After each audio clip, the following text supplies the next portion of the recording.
but if you're going to act like a reporter, use your name, not some parody name. And you know, so like with anything, there's a lot of good and a lot of bad. The organizations can use it to be beneficial. The Speedway uses it. The IndyCar Series uses it. Every entity uses it. Racer, Star, ESPN. So I mean, there's a wide variety of pros and cons to just about everything that has been addressed right up and down the line. I think we'd all agree on that. Okay? I think it's made it very challenging for people like Robin, Curt, and John, because Twitter has really become the source of record on a scoop.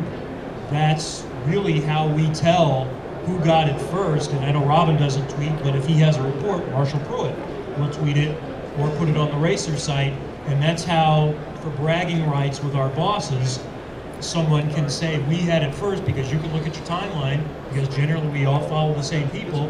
And if we see Curt was the first on our timeline reporting that Sage Karam has a done deal with Ganassi, then he's the one that can use the bragging rights. And that, I think, makes it challenging, because he's trying to write the story and get it posted to the Indianapolis Star website.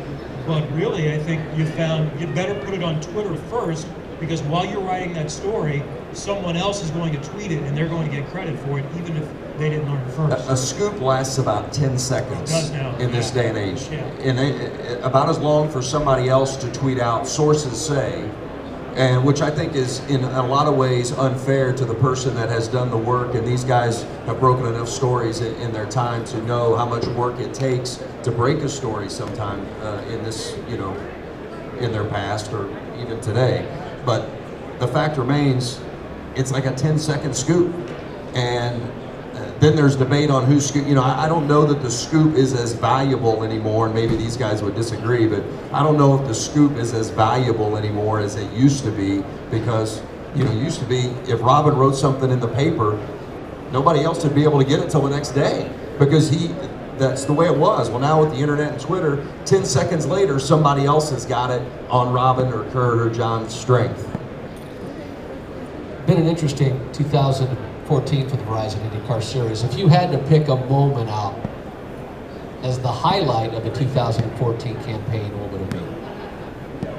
Hunter race, stuffing it in turn 3 under Castroneves, trying to win the Indy 500, prepared to die, which is what you have to be sometimes. And you know, I think that pretty much is the way he drives a race car a lot of times, and he was rewarded for it.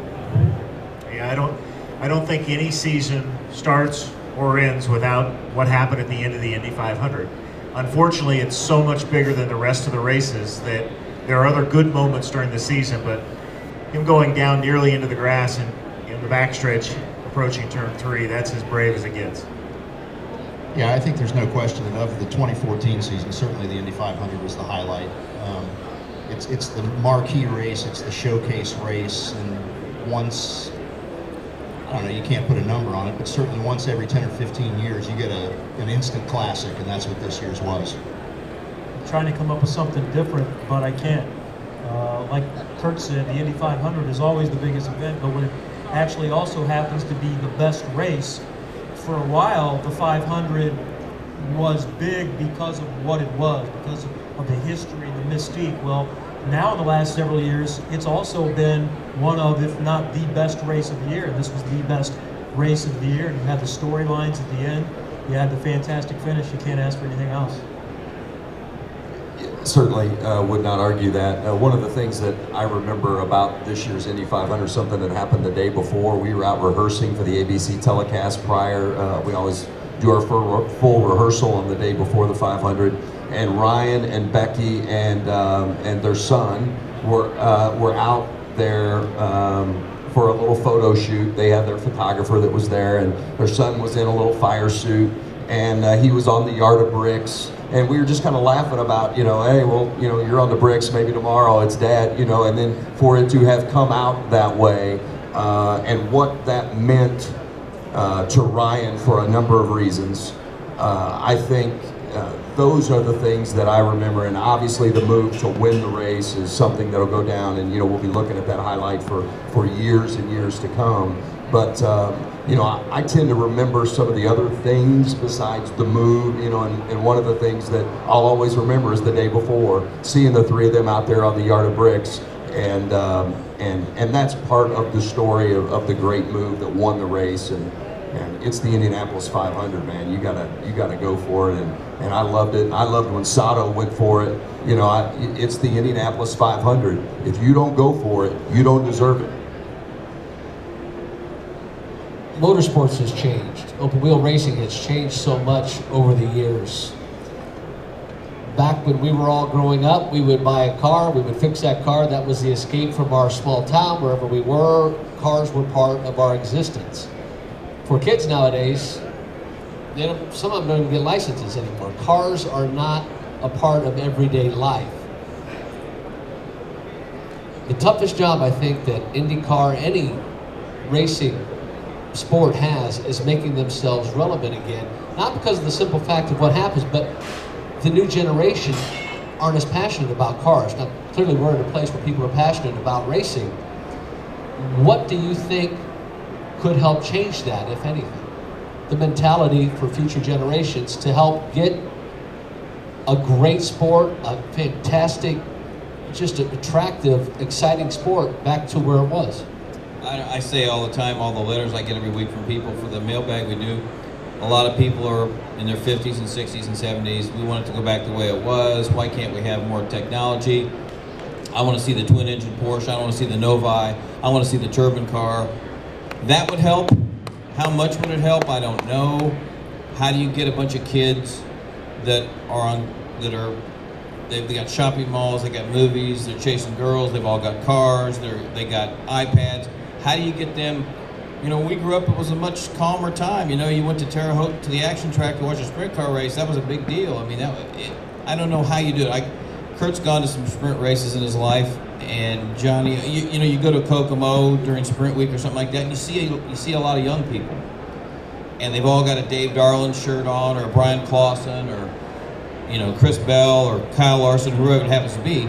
And I took Randy Bernard to his first sprint car race when he was running IndyCar, and coming back from Kokomo, he said, God, there were 4,000 people there and they all had a t-shirt on. I said, yeah, not one of them's gonna watch your next race because they don't give a shit. And he said, why? I said, because those people are invested in those drivers. They watch them at Kokomo and Bloomington and Paragon and Eldora, and that's the way IndyCar racing used to be, and they're loyal to that fan. So maybe if they ever get a ride at the Speedway, they might get interested in IndyCar. Well, Brian Clausen got to Indy and got to make the Indy 500, and maybe hopefully he'll get back this year.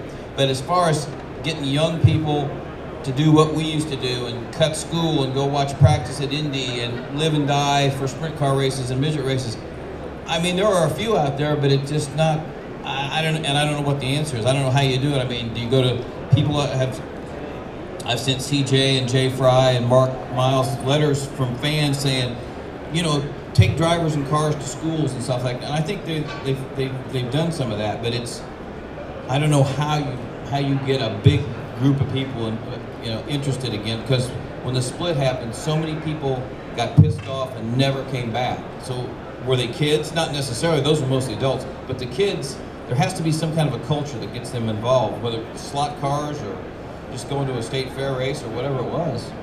The comeback is not going to happen on the backs of technology, in my opinion. It's going to be on the backs of people. The Kyle Larson t-shirts, as you use the example. Dan Anderson, who now runs Indy Lights, owns the Mazda Road to Indy program, said to me just yesterday, the biggest favor you could do for me is to write about my young drivers. He didn't say write about my new car. He didn't say write about the Cooper tires, the Mazda engine. He said write about my people. And I think that's what we try to do at the Star is tell the story of the people. And if we all do that, that's the comeback. I don't think it's going to come back whether Dallara has a new package or Oldsmobile or whomever is fielding cars in this series. I'll pick up where Curt left off. I'm very encouraged with what I see with the Mazda Road to Indy.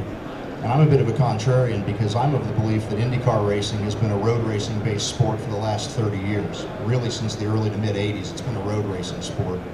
So I think that we can sit and talk about these guys wearing their Dave Darland or Brian Clausen shirts at Kokomo and everything.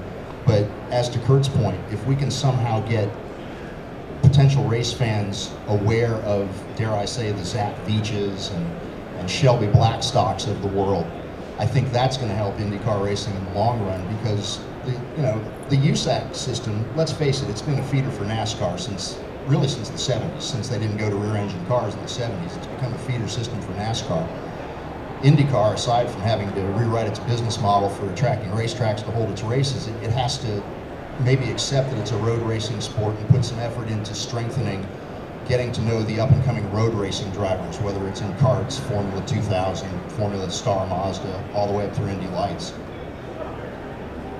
If I had the answer, I would have shared it. This is a topic that has been discussed many, many times, and we've all come up with theories, and everything that's been said, I think, is accurate. I think the one thing that comes up is it's not going to be one thing. There is no home run that's going to get IndyCar back to where it was in 1992. It's going to take singles and doubles rather than home runs and just chip away at it. And a lot of good ideas, people, I think, have a lot to do with it, of making the drivers stars. But I also still see the possibilities when I see how big extreme sports are to young people. And to me, IndyCar racing is as extreme as it gets, so we still have to get that message across that these drivers are daredevils. There's nothing more extreme than going 225 miles an hour. There's nothing more versatile than an IndyCar driver in the world of motorsports with the different types of tracks that they race on. So I think we just have to keep chipping away at that message, and it's not going to come immediately, but you're just trying to take a little piece out of the market share and then get the business community back on board a little bit more. Vince? I was doing a speaking engagement a year or so ago, and a guy raised his hand and he asked me, he said, do you think that IndyCar racing will ever get back to the heyday? And I said, well, what do you consider the heyday? And he said, well, for me, it was back in the 70s. And I said, is your phone anything like it was back in the 70s? Is your TV anything like it was in the 70s? Is your car anything like it was in the 70s? Is the store you go to anything like it was in the 70s? This is not the 70s. And nothing is going to be the same as it was in the 70s, the 80s, even the 90s. And things change. And if you keep wanting it to be like it used to be, then you're living a false hope. And you've got to go forward. You've got to make today's drivers the start. And I think Kevin made a great point. Extreme sports amongst kids, the young demographic, which every broadcast and advertising and marketing entity is going for, the 18 to 49, it's especially that group, the X Games. You know, the GoPro is now all a part of, is the rage. Well, that's an onboard camera. And there is no greater X game than IndyCar racing. And Kevin, I thought, said it eloquently. I'm not going to repeat it, but to get people to understand this is the X game to the nth degree. And then I think, how do you do that? As Kevin said, if we all had the answer, we'd all be geniuses, we'd all be multimillionaires. But that, I think, is the secret. It's the guys driving it or girls driving the car, the personalities. To me, it'll never be about the car. I think that using different looking cars is not a bad idea, but nobody, in my opinion, is going to go out and buy a t-shirt of a car. They're going to go out and buy a t-shirt of a driver. And that's what you've got to put front and center. Here. Yesterday illustrated all you need to know, because Vince covers NASCAR and IndyCar for ABC. IndyCar's been up against it since Champ Car was on Spike TV and had 11,000 people watching it. And NBC, who Kevin and I work for, they do a good job production. They do a good job of covering it. It's still a cable network. They're trying to get people to watch it. Yesterday, Scott Dixon was here. He walked down the hallway and I followed him. Not one person stopped him. The racer had a stage, and I drug Rusty Wallace up there for 35 minutes, and there were 100 people standing around, and they stood around for an hour getting his autograph, getting his picture. The biggest problem is Scott Dixon is a hell of a guy. He's a hell of a race driver. He's great with the fans. He's great with the sponsors. He could walk down any street in the United States and nobody has a clue who he is. And how do you fix that? How do you get people to watch? The racing's been better the last 2 years than you can ever imagine. It's not enough. But until you have the ability, and you don't have the ability, IndyCar is trying to work from a whole, and they don't have all the races on national television. Look what sports cars got on Fox during an NFL Sunday. They got a 1.1 on a tape delayed race. So obviously the challenge for Mark Miles and everybody at the Speedway is to try and get, they did a good job in May. They had more races on ABC, and that was the best rating they had all year, other than the Indy 500 was qualifying. So it's a long, tough process, and like Kevin said, it ain't gonna happen overnight. Let me just add this about television, because television has obviously changed a lot. I mean, when I was a kid, and I think probably when we all were kids, you actually had to get up off the couch to change the channel, and there were like 4 channels. But my kids, Channel 6, which is our ABC station here in Indianapolis, to them, that's Channel 1006. ESPN is Channel 1602. NBC Sports Network is 1640. Fox Sports 1 is 1652. The network, ABC, CBS, NBC, Fox, which is the latest to the game of the network, I believe, in my opinion, 15 years from now, that's almost going to be an afterthought, because television has changed so much and there are so many different channels that the generation is going to evolve to the point where, like my kids, they don't think of Channel 6 as the ABC station. They think of it as Channel 1006. They're all the same to them. And to us older generation, and to many of the people that are standing out here, I think you can probably relate to that 6, 8, and 13 means something more to us because those are the network stations, but ultimately that is going to be different as well. And the Fox Sports 1 and the NBC Sports Networks and the ESPN 8 and all the different things that there are going to be, they're all going to be on a different level. And I think that's where you're going to see a real balance of, is the network still as powerful as it once was? Prognosticate for me. One last thing. The story in 2015 of the Verizon IndyCar Series will be what? Probably the Aero kits, and if they separate the balance of power, not engine power, but if they separate, we've had a series in the last year where Jack Hawksworth, with a little luck, could have won a race driving for a one-car team with no money. If you have a good driver and a good engineer, you can be competitive, and you can almost, you can win races. Look what Pagano did with Sam Schmidt. So the big story will be, will the Aero kits, will they make a big difference on the ovals, on the road courses, and if so, will it divide and conquer, and will General Motors kick Honda's butt worse than it did this year? And then therein lies another problem. You can't lose either one of them. Helio Castroneves wins his 4th Indy 500, and we debate whether or not he. Wow, that was harsh. So he wins his 4th, and does he fit with Foyt, Unser, and Mears? And we debate that. John? I think it's going to be the championship battle between Simon Pagenaud and Will Power, and whether they haven't beaten the crap out of each other by Sonoma. I was thinking along the lines, but I'll go back. It's always the Indy 500. Whether Helio wins the 4th or not, at the end of the year, when we talk about what's the biggest story, it's going to be the Indy 500. We'll finish with you, Vince. We always, I think as journalists, we always like parity. We always like the competition to be pretty even. But I think the best thing for this series is if a driver had a dominating year, because that's going to draw incredible attention.